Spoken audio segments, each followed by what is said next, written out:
You are now in tune to the Keys to the City podcast.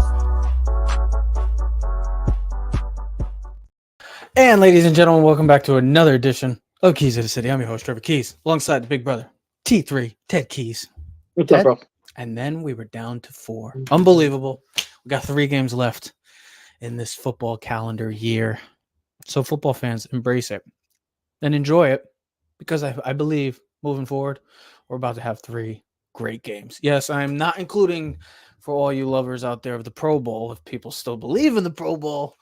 Yeah, I'm talking about tomorrow, Conference Championship Sunday, and Super Bowl Sunday. Ted, I ended the show last week, last episode, with, I don't know if you remember what I said, what my quote was, but that's the title of today's show, and it's a perfect representation of both matchups. Do you remember what I said? Honestly, I don't. I wasn't even paying attention. Why you gotta say? See, why you say shit like that? Why you gotta say shit like that? Why do you never pay? But I gotta pay attention. Truth. I gotta pay attention. I ain't gonna play games about it. It is what it is, bro. No, I don't pay attention at the end. Dude, just be honest. Your brain is shot. Just say that. Not right now. Not yet. Not yet. It's still, but guess what? It's still early, Ted. It is still early. Yes, we are a mere 24, or I should say, a couple out 20, 21, 22. Yeah, the games are at 3 o'clock. Yeah, but a couple hours, 22 and a half hours away from when the NFC Championship game is officially in the way. And like I said, so how I started, also Keys of the City, by the way. Keys of the City, check us out on all social media platforms at Keys of the City. So comment, like, subscribe, or share. What I was going to say is, I ended the show last episode with, to be the man, you got to beat the man. Oh, I remember that. Yeah. That's the title of today's show, because it's a perfect message and a perfect representation of both games. You'll say, oh, well, why is it Detroit? Well, Detroit and San Fran, let's just say that it's almost a David versus Goliath matchup in the sense of playoff victories with each franchise. The San Francisco 49ers have a whopping 37 career playoff victories. That's number 1 all time. Detroit Lions only have 1. I'll say that again, 37-1 in favor of the San Francisco 49ers for playoff victories. Will they get 38, or will the Lions have number 2? Time will tell. Lions have more than one playoff win. And obviously for the AFC Championship game. Dude, Lions have more than one playoff win. What do they got, 2? For that, first of all, they had to win 2 games to get to the 1991 AFC Championship. So or the NFC. Dude, I saw something to this extent that the Detroit Lions, I know they have more than that, but I saw some article that the Detroit Lions had 1 playoff victory. And I didn't. Well, they got one playoff this year. Going to the NFC Championship game, this is their second appearance. They have 3. 3 overall. So, okay, I was off by 2. Some article. So if you're gonna say the right number, then be right. Well, that's why I have you sometimes to correct me. Thank God you have me. Exactly, and you correct me. It's all right. Hey, so 37-3. There's not much of a difference. 37-3, 37-2, 37-1. It doesn't matter. This is a David versus Goliath. So you're saying there's a chance? There's some sort of chance, and obviously for the AFC Championship game, I need to say more? Do I need to say any more? Lamar Jackson versus the Kings of the AFC. We'll get into that. And the 2 best AFC coaches. Yeah. What game do you want to actually get? What game are you looking most forward to in this weekend? It's not even one of the parts of the game, but like, what game are you looking most forward to? Just a quick answer for you. Both. Okay. Swear to God, both. David Stibbs, I was talking at the gym. He was like, "What do you think about the games?" I'm like, honestly, I don't have like a strong opinion of both. I'm like, you better have be honest. Like, here's where I really feel, and if you want to just kind of get into it and kind of just beat around the bushes, I said, you look at both games. I said, first of all, it'd be cool if Detroit made it, just because they've never been. And people like first-timers. You know, we like those Cinderella stories. And like you started with a couple minutes ago when you said David versus Goliath, you got the team that's, tied for the most Super Bowls in NFL history, tied with the most playoff victories. This is a team that seems like they've been in the NFC Championship game every year for the past, 8 to 10 years. It just feels like that, even though we know we've talked about that. Not true, but what's this, their second or third straight NFC? They're always since Kyle Shanahan's taken over, they've been a predominantly dominant team. Then Harbaugh. So the 49ers as a franchise as a whole has always been top. And the Detroit's always kind of been the loser of the NFL. So it would be cool to see that. Great matchup though. Talent on both sides of the ball. I thought what you talked about and we talked about off script the other day, you're talking about, you got the two MVPs, maybe the two best quarterbacks in football, Lamar Jackson and Mahomes in one matchup. Then on the other side, you get the number one pick versus Mr. Irrelevant. You get in both things, you got the two best linebacker groups, Ravens with Roquan Smith and Patrick Queen, and Fred Warner and Dre Greenwald for the 49ers. You got maybe the four best tight ends in the championship games of Laporta, Kittle, Andrews, and Kelsey. I know some people probably had a couple other guys. It's fine. We're going to get crazy, but just the matchups as a whole, I'm excited to see. Of course, you love to see Mahomes and Lamar. It's like Peyton and Brady. You know what I mean? John Elway and Marino, Jim Kelly versus Elway. You love to see those superstars go against each other. That's what we always, as fans, we always look forward to. And I get it. They're not playing each other one-on-one, but of course, John Harbaugh, the Ravens defense versus Mahomes, the history, 6th straight AFC championship. Of course, that game holds its own kind of own jurisdiction and what it means. I don't want to say that game's bigger, but it is a little bit just because of the quarterbacks and the magnitude. You think about the significance. If Mahomes wins, the conversation of Mahomes becomes total GOAT level. Like, we don't have to start kind of questioning it. You can put him in the same sentence with Brady. I get it. The Super Bowls are different, but 6 straight AFC championship game, what 4 of the 5 last Super Bowls. I mean, he literally should have been in every Super Bowl except for the Cincinnati one. So 5 out of 6 years. And then I'll just finish with this. The other game, I'm just so excited because Dan Campbell, the Fiery Lions, Jared Goff, maybe returning for a Super Bowl. That team, everything that they've gone through, the history would be such a awesome phenomenon story going in to Super Bowl weekend. But then again, you got the 49ers, Brock Purdy. Listen, last year they felt like they got shorthanded because of his injury and everything that kind of happened to them against Philly last year. They've been knocking on the door. Something we talked about with North Haven football a couple times is you keep knocking on the door. Eventually just kick this effing door down and go win the goddamn thing. And that's really where I'm looking at it. You got to say, come on, man. Of all the words, you think, come on. Yeah, I know. You don't say the Lord's name in vain. Come on. Use your brain. But what if somebody didn't believe in God? Use your brain. Use your brain. I told you. Sometimes you don't. Then cut it out. Then cut the effing part out. I can't. It's too late now. I can't. I'm not. It's pre-recorded. It don't matter. Someone can make fun of me. Dad can yell at me again. Oh, yeah. I know. Stupid ass. We got it. We know. Do you have a perspective on what you think you like more game that you're more intrigued about to see?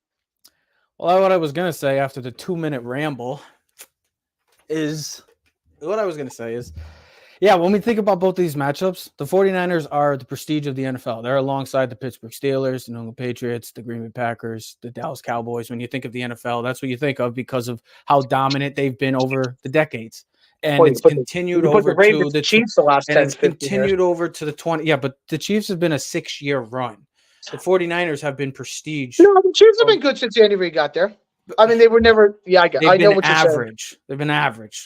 But what I was trying to say is both matchups are exceptional in the sense of, yes, you get the little brother versus the David versus Goliath matchup in the 49ers. I'm not saying literally that the Lions should not even be here. I'm saying in the sense of where both of these franchises are in the levels of the NFL. When we think of the NFL, the 49ers are at the top. When we think of the NFL, the Lions are usually at the bottom of the barrel. Well, now this has changed. Times have changed. Just like this world has changed, everything has changed. The Lions are 1 game away, 60 minutes away from a Super Bowl appearance, believe it or not. And then the AFC Championship game, how could you not? If you're a fan of quarterbacks, if you're a fan of legacies, if you're a fan of great narratives and possibly going to the Super Bowl and adding to their legacies, then yeah.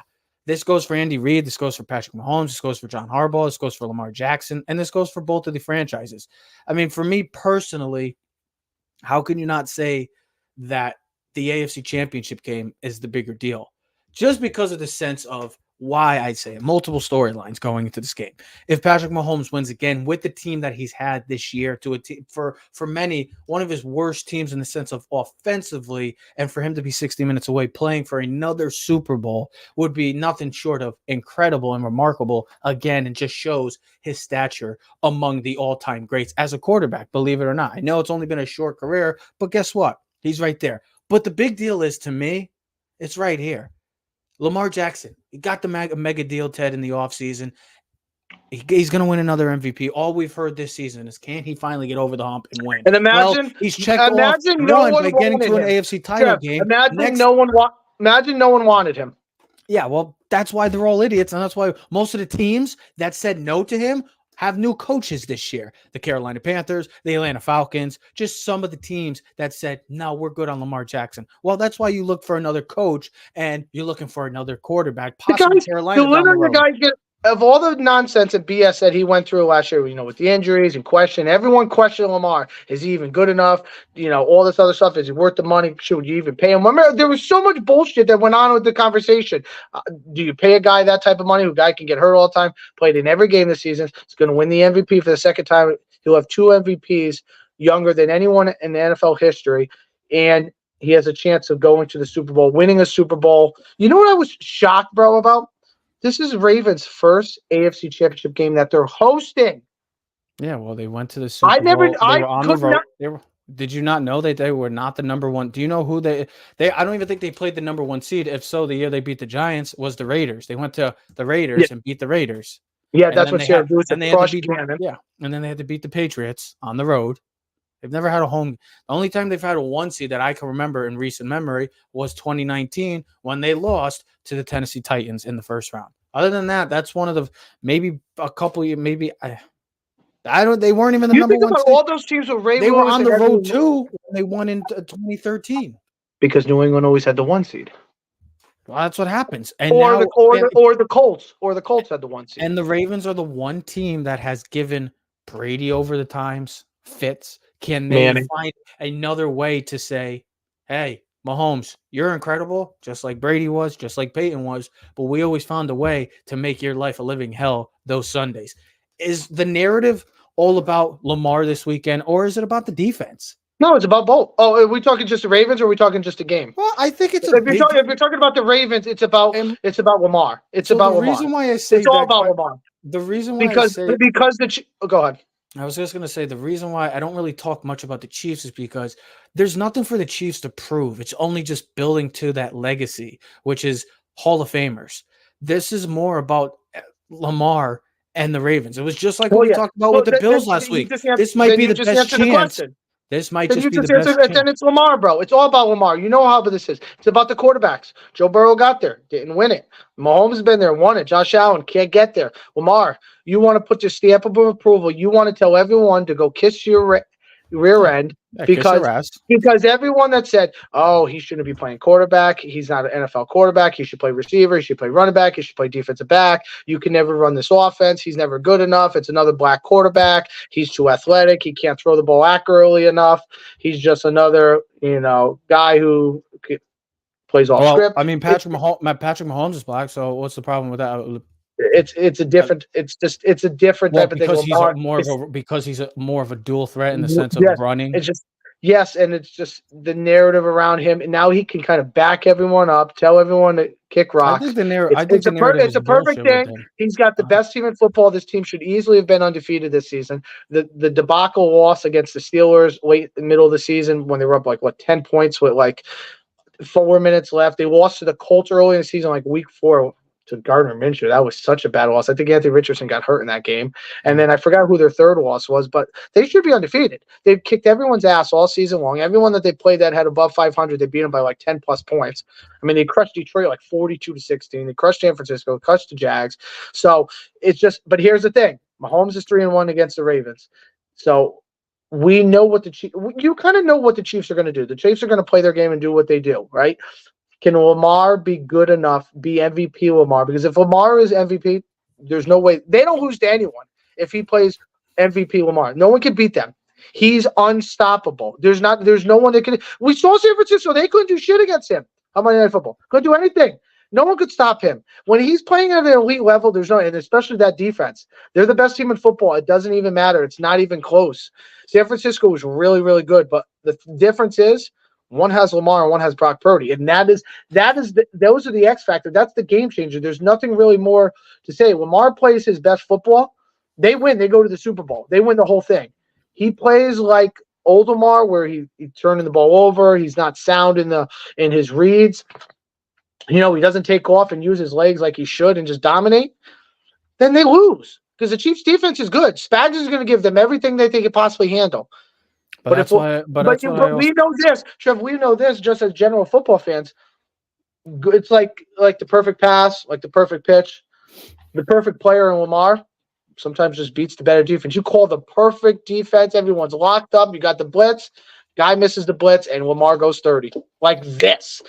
Huge. And that's the difference. Lamar, it's all about Lamar. Lamar closes that book and starts a whole nother future. And now it puts more pressure on everyone else as quarterbacks in the AFC. And he becomes now, it's like, okay, he's got one. Now we can start building off of that. But you said last week, or what I said last episode is, if he goes back to old Lamar. Well, that's why he had last week. Because he gets the jitters out of his way. He played against a team. They struggled as a team in the first half. And then but now this is bigger because you know this. I get it, but now once you're you get over that, but the first thing, it's always like, what do they say? The toughest is always winning the first. It's always the toughest. They always say that. The hardest game sometimes for people is winning the first game. Once that happens, everything becomes more smooth sailing going forward. That's what happened with Baltimore. They started off rough in the first half against Houston, and then they finally found their groove, and they got back to what they did all season, which is dominate. The pressure in the sense of like, oh, he's got to be like perfect against Mahomes. I think that pressure is out that window now because of the fact that last week he took care of business. He looked relaxed. He looks good. He doesn't look nervous. But if they lose and he doesn't play well, that narrative is going to go back. He's not good enough because that's what it comes down to. But this team as a whole, it doesn't have to be necessarily just him. Where in the sense of 2019, because of how incredible he was that year, it felt like the world was on him. Like, if he doesn't play well, this whole team is going to be bad.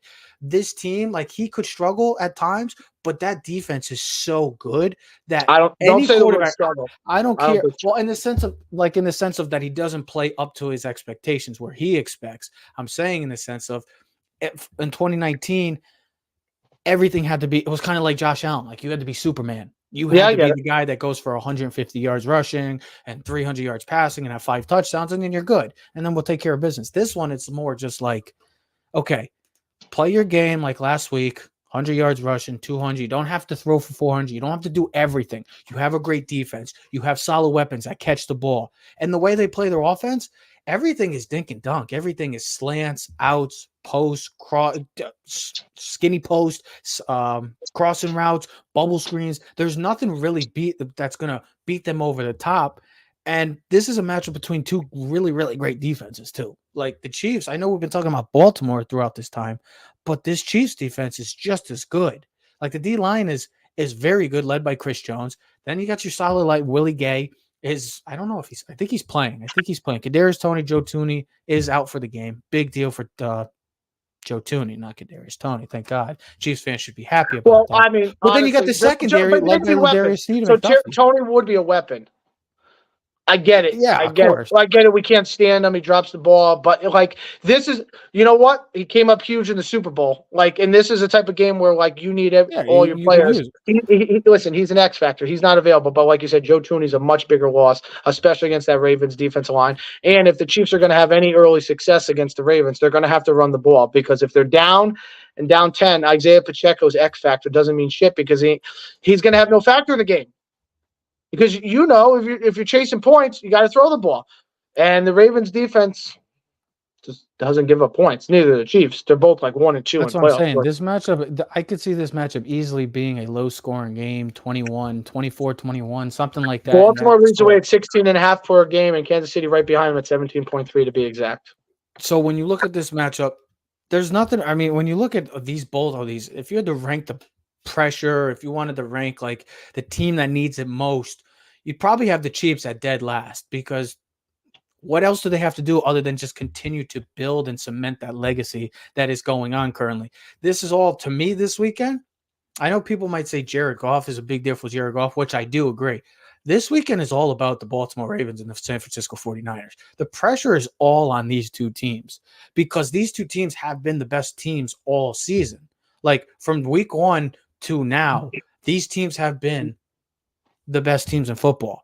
And especially with the 49ers, that window, I know you still got your pieces, but ultimately that window is going to continue to get a little more thinner by year, just like the Ravens. And I said it about the Bills. You might not have a better opportunity. Look who's calling. It's always consistent. It's always consistent. Yeah, because I just blocked him. It's always consistent. Dude, I literally just turned my mic off, and I'm like, she's like, what's the matter? And I'm like, I was like, I want to do the show with you. And it's just like, Paul was trying to FaceTime me. The dad calls me. It's just like, well, guess what? You know what I say? They have to wait. They'll wait their turn. What I was saying was about Baltimore. It's very similar to Buffalo. You might not ever get a better shot at this opportunity because the Chiefs are going to get better. They might lose some players, but they're going to get better. They're not going anywhere. The whole AFC as a whole, the Chargers, hello. I don't know if anybody just saw what they did, but their offense and that team is going to drastically change.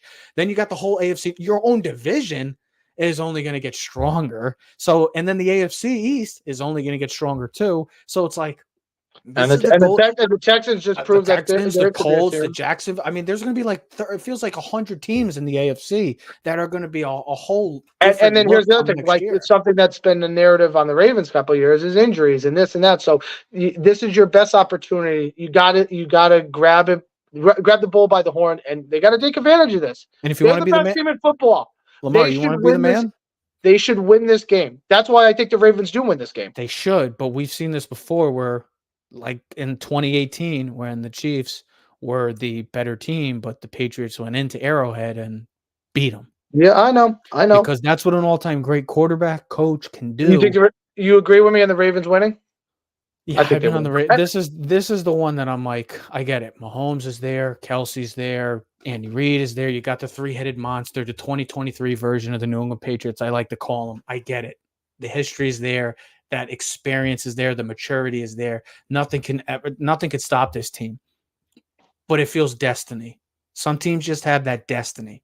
And that might be a hard one here too. And that it could be a hard. Nobody's got it better than them. And it might be a destiny in the NFC Championship game as well too. But the AFC, Baltimore, think about it. Lamar been doubted the whole offseason when teams saying, "I don't want him. We're going to stick to what we have." That was an ultimate failure on that part. The NFL wants Taylor Swift in there. Oh, God, please, God. It's a money thing. Oh, of course it is. It's always about money. And the NFC Championship, and then the AFC, Lamar, if you want to be the man, and Baltimore, you want to be the man, and you want to be the team, then you're going to have to beat the team, and you're going to have to beat the man. And that's just straight up the honest truth. I'm going Baltimore. I've been on Baltimore. What do you think? I think 27-20. I picked Baltimore in the beginning of the playoffs to get to the Super Bowl out of the AFC. So I'm sticking with that. I get it. Mahomes, it's so hard to go against Mahomes. Listen, I had the Bills in the preseason. I had the Bills throughout the playoffs, and then they lost last week. Yeah. Listen, the Ravens are the better team. It's not that I'm rooting for the Ravens. I'm rooting for anyone. I just want to see a good football. I'm excited for the game, but I think the Ravens are a better team. I think the Ravens win 27-20. I just think the Ravens just as a whole are too talented. Too many missing parts for the Chiefs right now to overcome. If they do, more power to them. I mean, I know it's 23 minutes and we really didn't talk a lot about the Chiefs, but do we really have to explain what this franchise is all about right now? They have the best player in the world on their team. They probably have the best coach in the world on their team. They probably have the best tight end in the world on their team. They have a stout defense. They have one of the best defensive coordinators, a guy that we're very familiar with, good old Steve Spags.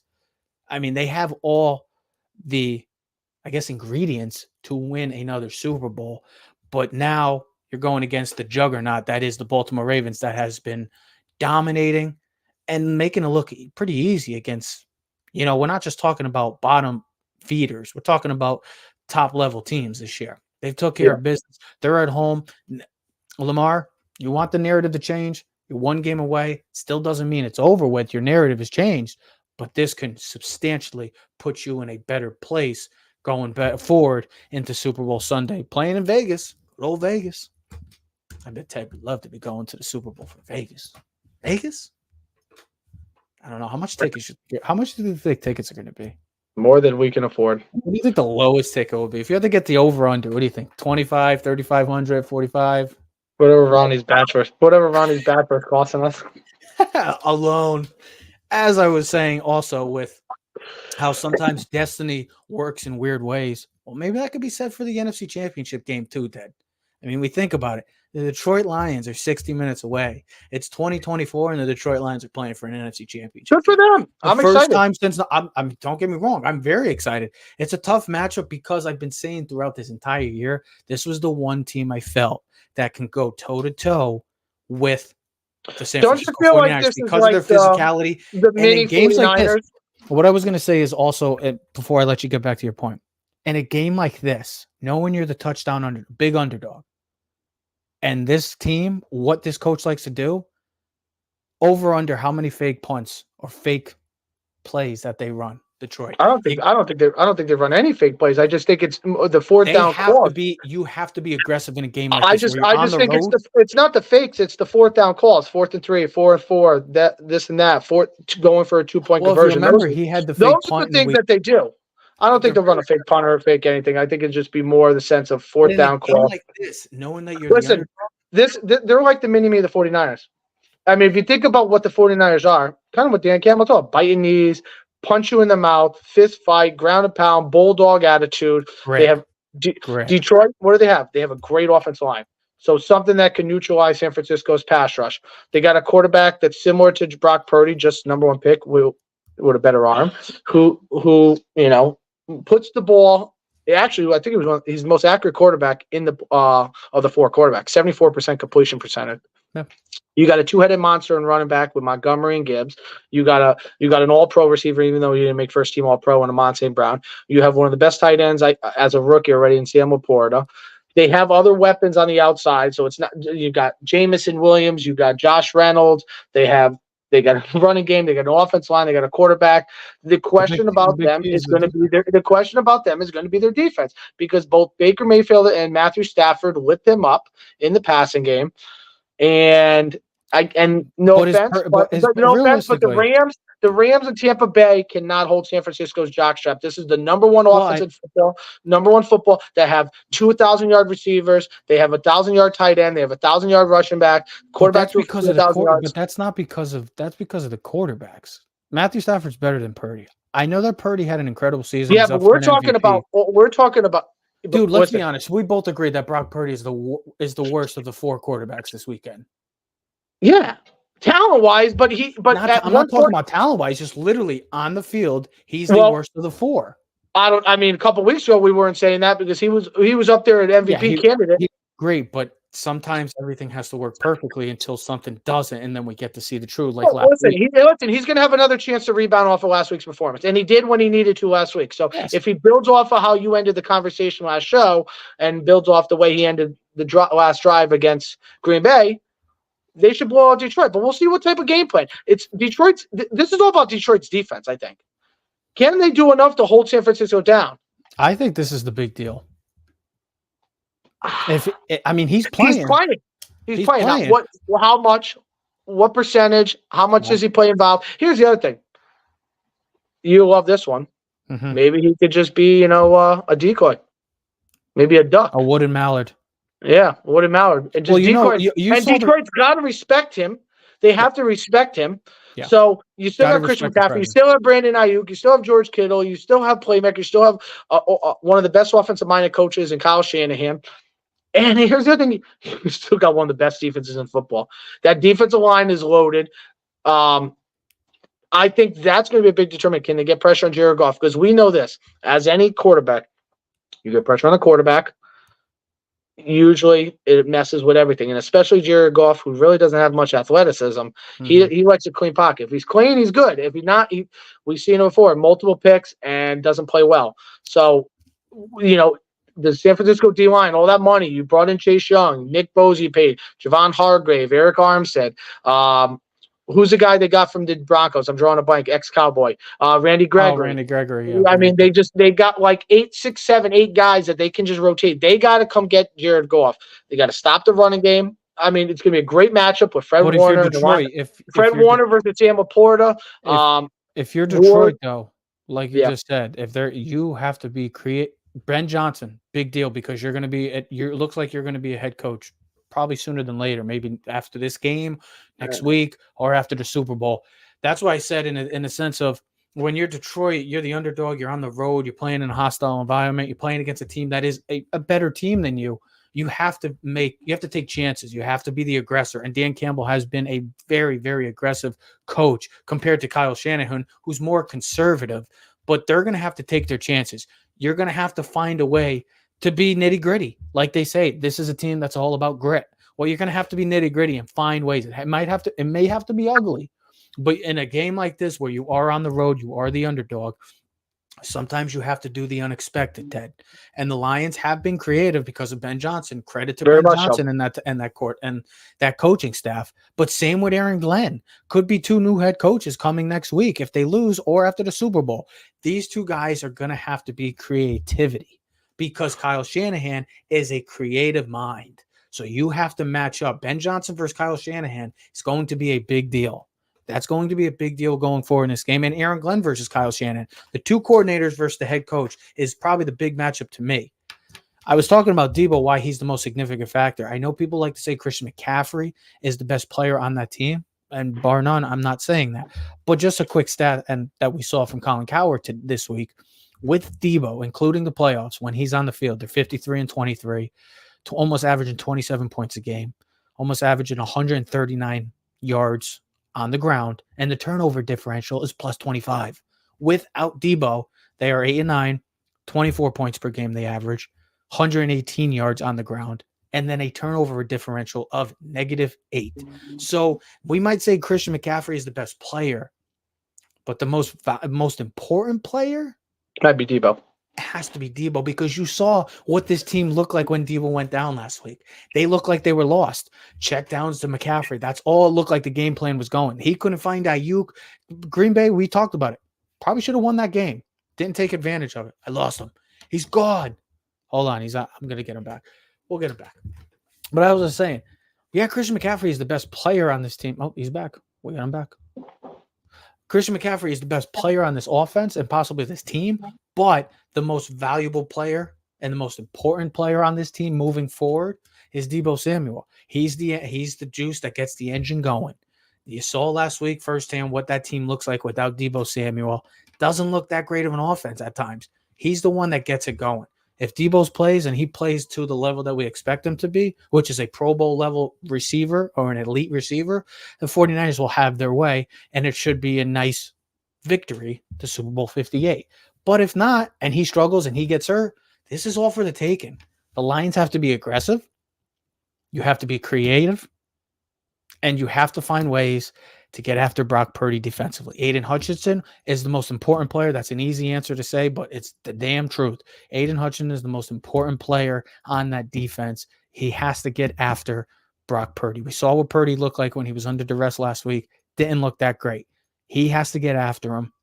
And that's what it comes down to. The coordinators versus the head coach. It's going to be the matchup of all matchups. Lions, you're 60 minutes away. You have the opportunity to shock the world and be playing on Super Bowl Sunday in Vegas. Who would have ever thought? So, Ted, we'll close out with this. I know we talked briefly about, oh, he's gone. I need his protection. I needed to come back. He just walks off. He walked off. I'll give it to you. I'll give you mine. Who's playing in Super Bowl 58? We'll give you Super Bowl 58. I got to get him back up. I'm here. I was waiting for you. Listen, I muted the mic. The dog was being a little. That's okay. I was talking. It's all right. I had to just let you get off for a sec. Listen, okay. I agree with you. I agree with you, Hutchinson. I think they put him on the opposite end of Trent Williams. It's so obvious. Here's the other thing, though. Niners rush defense is 25th ranked. They give up 128 yards a game and 28th in yards per carry. So if Detroit can control the line of scrimmage, run the football, play action, that's where Jared Goff and the Detroit Lions will have success. They'll win. That's their kind of motto to win. Keep that game where you control the line of scrimmage, you control the game. And then listen, and I think listen. I think all this analyzation of all this stuff. What does this? It's a very simple game. Get Brock Purdy off script. Make him like last play week. Make him play uncomfortable. I think if there's so many, and both teams have so many weapons, and they're so good at getting their guys open from Gibbs, Montgomery, McCaffrey, all those guys. Big matchup. Don't forget another big matchup in the trenches. Penny Sewell, all pro versus all pro Nick Bosa too. Well, the whole offensive line for Detroit. And Ragnar's playing, he's beat up, but he's a tough son of a bee. He'll be ready to play. Listen, I'm sticking with the 49ers winning this game. I had the 49ers in the Super Bowl. I had the 49ers winning the Super Bowl against the Bills. I would love to see Detroit win. I don't have a feeling of either way. If Detroit's in, great for them. That would be historic. It would be such a good door. Maybe Eminem come out for the Super Bowl, blah, blah, blah, wrap them out. But you could have Kodak Black from Baltimore, and you can have freaking Eminem going against each other in a rap battle. But I think at the end of the day, I think we felt pretty much for the whole season. These are the two best teams. They've been the front runners in both conferences all season long. Yeah. The Ravens, we didn't want to anoint them yet, but we kind of knew they were getting there. The 49ers all season long, Trev. Like you and me have been on the 49ers since day one. We thought they were the team from last year. Like, damn, what if Purdy doesn't get hurt? Well, they've beaten the Eagles last year. This is their opportunity. They have to win. They have to get to a Super Bowl because if not, I think the question marks are going to be after this game is, what do you do about Brock Purdy? Is he good enough? Time to Brady. Is he good enough? And then, of course, this team loaded up early. Went after Chase. They went to go pick up Chase Young for like moments like this. You all these guys that you're getting older. Trent Williams getting older. Guys are getting paid. It's just it's similar to you keep knocking on the door. You got to go win one. So it's the same thing with outside of the Chiefs, Jared Goff. You're looking to try to get a big extension. Well, go play as a franchise quarterback. This is your opportunity. This is the days where you get your money. Brock Purdy, same thing. And the 49ers, your window is getting smaller and smaller. I know it's big, but it's going to get smaller because of the fact that it's another year that if you don't get to the Super Bowl, it's another year that you got to wait until next year. And the Ravens, they just take care of business. You got to play your game like you've been doing for this entire season. We'll see what happens. It should be a hell of a weekend. And like I said, how I closed the show last week, if you want to be the man, you got to beat the man. These are where guys like this are where unsung heroes in championship games you started hearing about. You never hear about a guy and then a guy steps up. You know what I mean? So look for a guy maybe this weekend you never heard of. Just have huge. I didn't give you it. I'm going. The NFC Championship was far tougher for me to decide. It really was. You're on the 49ers, aren't you? Yeah. You picked them up. You can't baby now. I know, but I'm not confident in it. Of course not. I'm not confident in either games, but I'm more confident in the Ravens than I am. I'm more confident in the Ravens. I really would love to see. But you also just wonder if that Green Bay game woke up the sleeping giant in San Francisco. Yeah. Like, hey, we got lucky last week, and we're going to let Detroit know what it's like to be in a championship game, and that crowd's going to be wild and ready to go. I'm excited. I'm excited. I mean, it should be two great games and could be possible 2 rematches if the Ravens win. The Ravens played, and then the Chiefs played the Lions in Week 1. So exactly. Talk about opening the season and the Lions played the Ravens. Yeah, that's what I'm saying. Lions and 49ers Lions played the Ravens. Lions played the Chiefs. Yeah, it's great. It's awesome. You could be getting another rematch. It's a win-win. It's a win all the way around. Oh, many people would say it's not going to be a win if the Chiefs because they don't want. Yeah, I get it. Nobody wants it. It's like they're watching the Patriots. I want to see something new. I want to see Lamar or Alabama football. Yeah, I want to see Lamar. I want to see Lamar take care of business, and I wouldn't mind seeing Detroit. But 49ers, I think since they're home, like you just said, Ted, they're going to wake up the sleeping giant after last week's average performance, I guess. Yeah, absolutely. But we'll see. 60 minutes away. Should be fun, buddy. From winning an AFC, NFC championship game and playing in Super Bowl 58. Ladies and gentlemen, enjoy the games. We'll be back either Monday or Tuesday to discuss and recap conference championship. We'll do the recap. Ladies and gentlemen, we are Keys to the City. We are out. You are now in tune to the Keys to the City podcast.